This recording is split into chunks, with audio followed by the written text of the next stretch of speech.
இந்த மேற்கு மலை தொடரோட அந்த நீரோட்டம் வந்து இந்த இடம் முழுவதும் இருக்கும். ஒரு சிம்பிளாக ஒரு ரூம் அதை வாங்குறவங்க வந்து போய் இருக்கிறதுக்கு சிம்பிளாக ஒரு ரூம் அமைச்சிருக்காங்க. கம்ப்ளீட்டாக டோசர் அடிச்சுட்டு விட்டுருக்காங்க.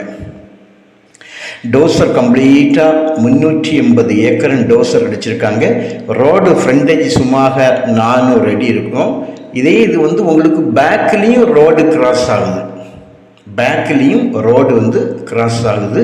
ஆங்காங்கே ஒரு சில பனைமரங்கள் காணலாம். முன்னால் வந்து விவசாயம் நடந்த இடம், கிணறுகள்லாம் இருந்திருக்குது. ஒரு சில கிணறுகள் அதில் மூடப்பட்டிருக்குது. 1-2 கிணறு பேக்கில் இருக்குது. அங்கே போய் நாங்கள் வந்து பார்க்கல, ஃப்ரெண்டில் இருந்தால் நாங்கள் வீடியோ கவரேஜ் பண்ணுவோம். ஆனால் டோசர் அடித்து கம்ப்ளீட்டாக 380 ஏக்கரையும் க்ளீன் பண்ணி போட்டிருக்காங்க. எந்த விதமான ப்ராப்ளம் ஒன்றுமே இல்லை.